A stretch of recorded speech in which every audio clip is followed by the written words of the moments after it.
Alors, bienvenue à nos minutes sublimes, bienvenue à toutes les sublimes et tous les sublimes qui nous rejoignent pour ces minutes de coaching online. Donc, aujourd'hui, nous allons aborder la question de la relation. Alors, la question de la relation, c'est comment ne plus se perdre dans la relation amoureuse. Alors, je suis coach conférencière. euh, Ma vision, c'est de pouvoir accéder à la conscience pour se réconcilier avec tous les espaces de conflit avec nous-mêmes et pouvoir incarner la plus belle relation que nous pouvons avoir et vivre, c'est la relation avec soi.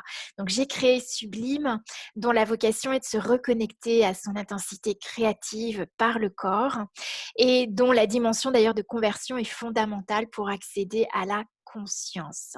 Donc, ma modalité de coaching ne nécessite pas de décortiquer les dossiers du passé, mais il s'agit bien ici de changer l'énergie d'une situation. Alors, la première chose, c'est déjà de percevoir l'énergie qui est ici, qui peut être bloquée dans la relation. Et puis également, j'utilise des outils qui sont différents, parfois même incompréhensibles et peut-être même agaçants, parce que totalement non mentaux et non cognitifs. C'est-à-dire que ça ne passe pas par le mental et la compréhension. C'est énergétique. Donc ici, dans la question comment ne plus se perdre dans la relation amoureuse, eh bien déjà, on va commencer par poser une question. C'est déjà, est-ce que vous voulez bien baisser toutes vos barrières, donc toutes les barrières, le mental, les protections que l'on met et qui nous empêchent d'accéder à notre percevoir, à notre perception dans le corps. Et la question, c'est quels sont les jugements que vous avez sur vous-même à propos de la relation, soit la relation amoureuse, la relation professionnelle, la relation familiale, parent-enfant, enfant-parent, relation amicale. Combien de torts est-ce que vous vous donnez pour ne pas avoir réussi à accomplir la relation que vous souhaitiez vraiment dans votre vie? Et tout ceci, tout ce que cela fait remonter en vous, tout là où vous vous êtes senti impuissant, limité, frustré. Est-ce que vous voulez bien détruire et décréer tout cela? Right, wrong, good, bad, POC, POC online, shorts, boys and beyonds.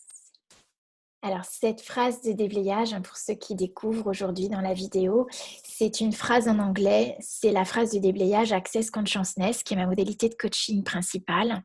Et vous trouverez une explication sur cette phrase sur YouTube dans theclearingstatement.com. Vous verrez, Access Consciousness, phrase de déblayage. Donc, nous la conservons en anglais pour justement outrepasser le mental. Donc, c'est une phrase qui fait référence à cette façon dont nous avons été implantés, de la croyance que certaines choses sont bonnes et d'autres sont mauvaises. Et que nous passons notre vie à chercher à faire les bonnes choses, à éviter les bonnes choses et à se juger pour avoir fait des mauvaises choses ou avoir vécu des mauvaises relations ou peut-être s'être donné le tort dans les relations que nous avons vécues et à espérer faire des bonnes choses. Donc tout cela et tout ce que ça fait remonter, est-ce que vous voulez bien détruire et décréer tout cela? Donc, Right, Wrong, Good, Bad, POC, POC Online, Shorts, Boys and Beyonds. Donc, comment ne plus se perdre dans la relation et dans la relation amoureuse? Sur cette planète, nous passons beaucoup de temps et d'énergie sur l'amour et les relations. J'ai même parfois rencontré des personnes pour qui la relation, c'était vraiment... il n'y avait plus que ça, c'était devenu même une folie, c'était devenu une obsession, plus exactement. Ça prenait toute son énergie, tout son espace, toute son attention dans sa vie. C'est une personne qui avait aussi des enfants et elle n'avait même plus de regard pour ses enfants, pour tout ce qu'il y avait autour d'elle, tellement elle était préoccupée par l'amour, par sa relation amoureuse. Donc nous avons énormément de jugements, de conclusions, de points de vue sur ce qu'est ou pas le véritable amour. La plupart d'entre nous sommes à la recherche de la relation parfaite. Même si certains prétendent que ce n'est pas le cas, la plupart d'entre nous sommes à la recherche de la relation parfaite et c'est aussi pour ça que nous risquons d'être insatisfaits. Parce qu'en réalité, il n'y a pas de relation parfaite. Il y a des relations qui marchent, qui fonctionnent pour vous et il y a des relations qui ne marchent pas. Il y a des relations qui s'améliorent et d'autres pas. Donc, et s'il était possible de totalement changer le paradigme des relations, les limitations sur la relation et sur la relation amoureuse.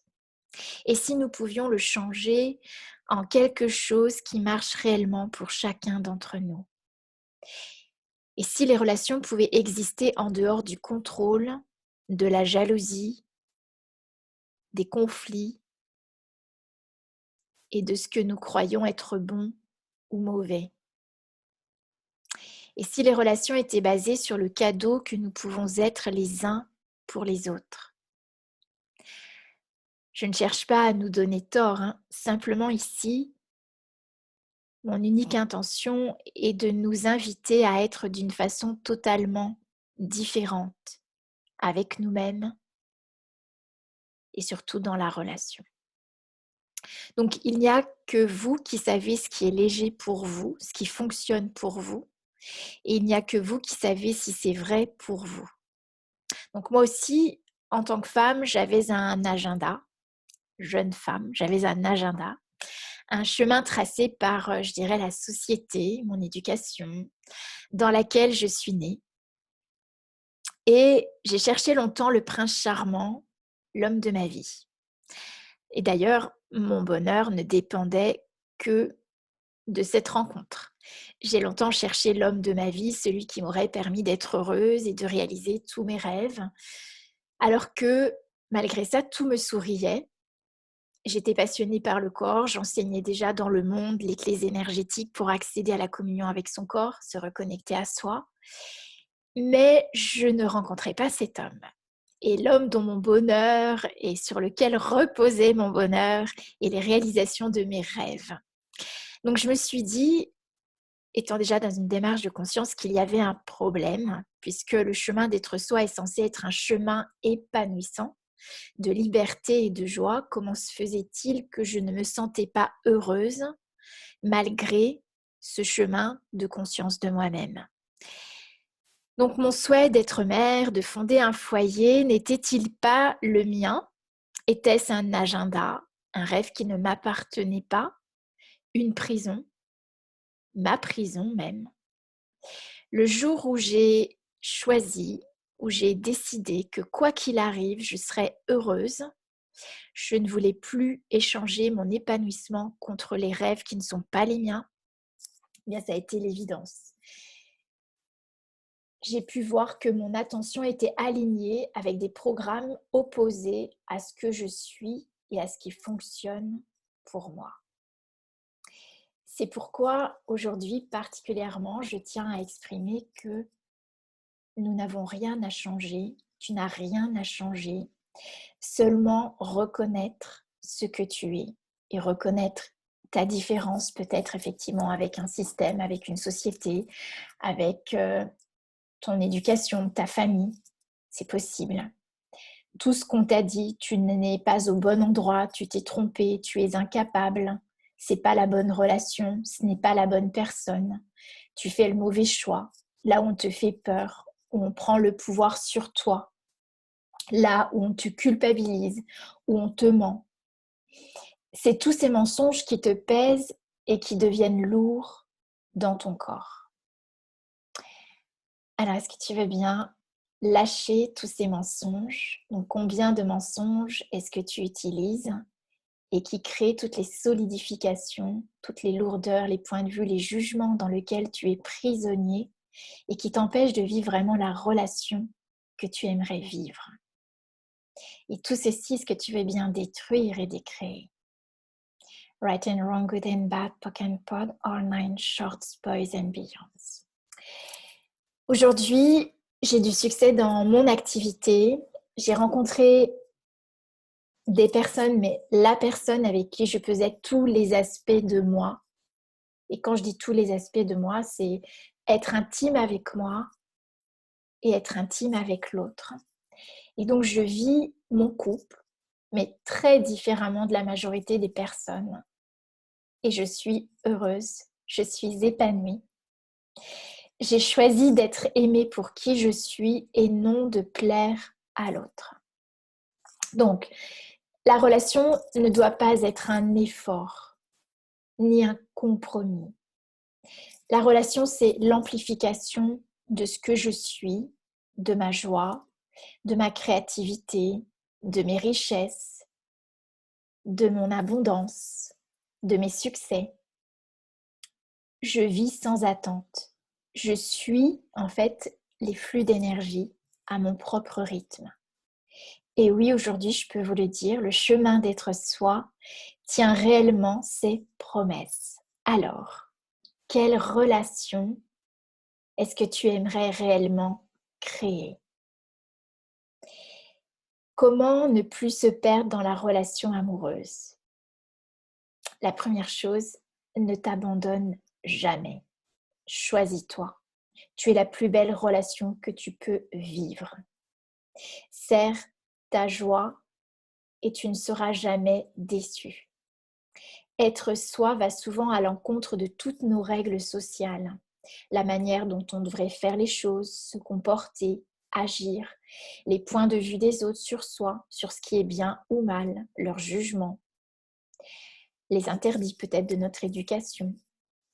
La relation est un sujet que j'ai dû longuement étudier et en profondeur parce que j'ai été longtemps à la recherche du grand amour.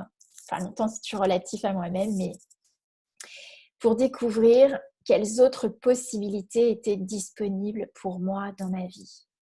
Et la relation Access Consciousness, en fait, a vraiment nommé ce qui résonne avec moi en termes de relation, c'est que la relation est définie comme le degré de distance ou de séparation entre deux objets.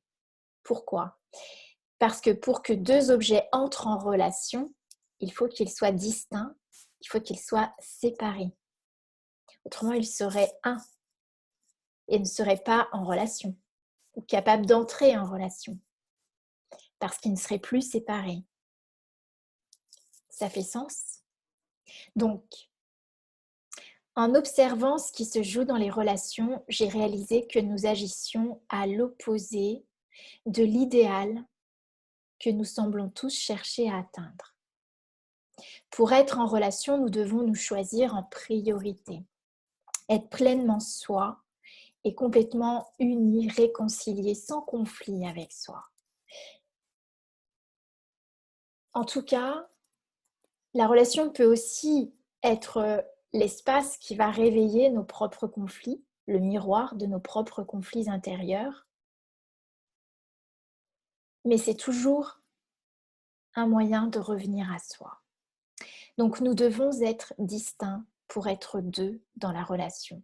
Nous devons aussi choisir la séparation, choisir d'être séparés, d'être un individu, un, pour pouvoir se retrouver dans la relation. Parce que pour que deux objets entrent en relation, on l'a dit, il faut qu'ils soient séparés. Donc pour créer quelque chose de séparé et de distinct, ne devons-nous pas perpétuellement créer une séparation pour maintenir cette réalité en vie? Alors là, je sens effectivement les cerveaux qui sont en train de griller, qui se disent « Oh là là, comment je peux être à deux et en même temps séparés? Mais qu'est-ce que ça veut dire ?» Étant donné la façon dont les relations sont définies dans cette réalité, nous cherchons à être en relation avec une seule personne, ce qui vous exclut forcément. Il y a toujours deux personnes dans une relation. Vous n'excluez pas l'autre, sauf si vous en avez assez de donner, donner et redonner sans succès. Donc, vous comprenez ce que je veux dire? Ça veut dire que vous allez vous exclure plus souvent que vous n'exclurez l'autre. Donc, si vous souhaitez être en relation avec une seule personne, déjà, vous vous limitez et vous vous excluez vous et vous excluez toutes les autres personnes. Parce que la relation, ce n'est pas que la relation amoureuse. Si dans la relation amoureuse, il n'y a que la personne aimée avec laquelle vous projetez tous vos besoins de réalisation, d'être mère, d'être un couple, de réaliser tous les rêves de votre vie, ça veut dire qu'il n'y a plus qu'une seule personne ici et c'est elle qui devient puissante et qui a tous les pouvoirs sur votre bonheur, sur vos rêves. Donc voici comment ça marche en général. La première phase, vous voyez quelqu'un avec qui vous pensez pouvoir devenir un. Et pendant 10 secondes, vous percevez la grandeur de ce qui est possible entre vous et chacun de vous. Donc super, génial. Deuxième phase, 10 secondes plus tard, vous êtes dans le jugement et vous essayez d'éliminer et de divorcer de chaque partie de vous qui ne correspondent pas au jugement de l'autre, ou du moins tout ce que vous croyez être ces jugements sur vous. Et c'est plutôt les jugements que vous avez sur vous-même qui vont vous sauter à la figure dès l'instant que vous êtes en relation avec l'autre. Donc tout ce que vous n'aimez pas de vous, de votre corps, votre façon d'être, tout ce que vous croyez sur vous et qui vous limite, tout ça, ça va remonter quand vous rencontrez l'autre et que vous saisissez les possibles qui sont là. Troisième phase, vous vous séparez de vous, même de plus en plus et encore et encore. Vous éliminez de plus en plus de parties de vous afin de vous accorder au jugement de l'autre, donc à ses propres jugements. Tandis que l'autre de son côté fait de même et élimine de plus en plus les parties de lui-même pour essayer de correspondre à vos jugements, à votre style de vie, votre façon d'être, de dire, de faire. Et vous vous demandez pourquoi les choses finissent par ne plus fonctionner. Ça ne marche pas parce qu'aucun d'entre nous n'est vraiment celui ou celle qu'il ou elle était au début de la relation. Et c'est souvent comme ça que ça fonctionne pour la plupart des relations. Donc la plupart des gens veulent l'approbation des autres pour être aimés des autres. Et c'est OK, d'accord ? Seulement, comment être aimé des autres si nous ne nous aimons pas nous-mêmes ? Les autres passent avant notre propre bien-être. Alors, qu'est-ce qu'il faudrait pour que tu sois la priorité de ta vie ? Personne d'autre ne peut réaliser tes rêves à ta place parce que tu es unique. Tu es venu incarner quelque chose d'unique. La vision de ton être, elle est unique dans ce monde. Tu as exactement tout ce qu'il faut pour réaliser ton rêve et cette vision. Ça veut dire, aucune excuse, fini la victime. Nous sommes créateurs de notre réalité et nos choix créent notre réalité. Donc reconnais ta puissance. Qu'est-ce qu'il faudrait pour que tu reconnaisses ta puissance et la magie que tu es ? Tes capacités, ta puissance, ton pouvoir de choisir, de changer et de réellement te poser la question, qu'est-ce que j'aimerais réellement vivre en termes de relations amoureuses ? Donc pour ce faire, nous devons d'abord être clairs sur ce que nous attendons des autres et de la relation. Pour pouvoir vraiment changer les choses dans la relation, nous devons d'abord reconnaître quels sont nos besoins ou en tout cas, quelles sont les croyances que nous avons sur nos besoins, à quels besoins nous nous identifions. Parce que tant que nous avons des besoins, ça veut dire que nous nous considérons, nous nous identifions à des manques. Et donc, à chaque fois, nous allons remettre le fait de combler ces manques à l'autre. Donc, nous remettons notre pouvoir. Ok ? Alors, c'est déjà, je dirais, comme une ébauche aujourd'hui, le fait d'aborder le thème des relations. Il y a quelques semaines, j'abordais le thème de l'argent. Déjà parce que c'était présent dans ma vie, dans mon monde, à cette période de confinement, voilà, où je me suis posé plein de questions, il y a plein de peurs, il y a plein de choses qui sont remontées par rapport à l'argent. Et en fait, dans ce monde, il y a deux choses qu'on diabolise, c'est l'argent et le sexe. Et ici, c'est vraiment une invitation à regarder tous ces interdits, tous ces points de vue que l'on a par rapport à l'amour, par rapport au sexe, par rapport à la relation. C'est vraiment de commencer à se poser les questions pour pouvoir sortir de ces interdits, de ces conditionnements, de la culpabilité, d'être simplement différente et donner vie à la relation que vous souhaitez réellement et qui fonctionne pour vous. Donc voilà, donc je prépare des conférences On va se revoir déjà le jeudi, tous les jeudis à 17h dans les Minutes Sublimes.